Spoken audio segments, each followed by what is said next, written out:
मिले नहीं पंडित जी। तो मंत्री महामंत्री रोते रोते रात में गए राजा के पास और जाके बोले, राजन एक बहुत दुखद समाचार है। बोले क्या? आपके गुरुजी पधार गए, जहां कथा करने गए थे वहीं पधार गए। राजा बहुत रोया। उसके बाद बोले एक दुखद समाचार और है। बोले क्या? वो प्रेत बन गए हैं और आजकल भूत प्रेत बन करके लोगों को दिख रहे हैं। राजा बोला, मेरे गुरुजी वो प्रेत योनि से कैसे मुक्त होंगे? बोले 1-1.5 महीने बाद आपका बिहार की तरफ एक चक्कर लगना है तो गया जी में श्राद्ध कर देंगे तब गुरुजी का। राजा बोला ठीक है, एक उनके नाम से दिया जलवा देना।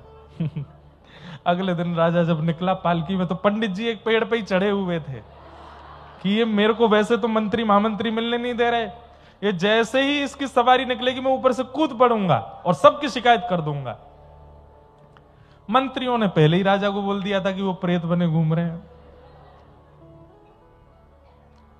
राजा निकला, आज बहुत दुखी था, पता चल गया था कि पंडित जी के परिवार बेचारे पंडित जी पधार गए।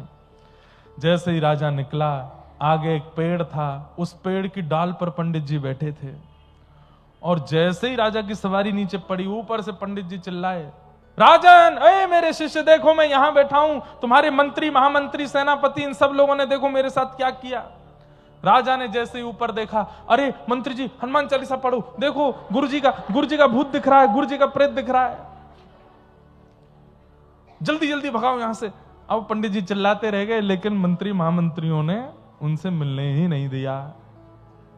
क्या समझ में आई बात? सीधा संबंध बिहारी जी से है, सीधा संबंध राधा रमन जी से है, सीधा संबंध जगन्नाथ जी से है, पर नीचे के सब धामवासी पंडा पुजारी दुखी कर रखे हैं। तो ये एक दिन आएगा मिलने नहीं देंगे उनसे आपको, भले ही आपका सीधा संबंध क्यों ना हो। इसलिए ब्राह्मणों को, संतों को, गौ को और धामवासियों को प्रसन्न रखा कीजिए, उनकी प्रसन्नता आवश्यक है।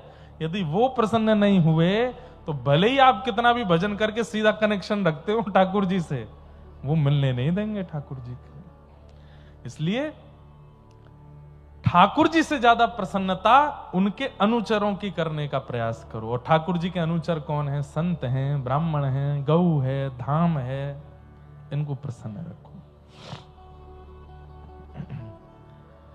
उन्हीं ब्राह्मणों की प्रसन्नता से श्री ठाकुर जी भले ही जन्मे देवकी के यहां, लेकिन आधी रात ही आ गए कहां? नंदरानी यशोदा के यहां। और जैसे ही प्रातःकाल का समय हुआ, हवा की तरह बात फैल गई ब्रजमंडल में कि है गयो। बोले कौन भयो? बोले नंदरानी के लाला भयो है, हमारे नंद बाबा के लाला भयो है।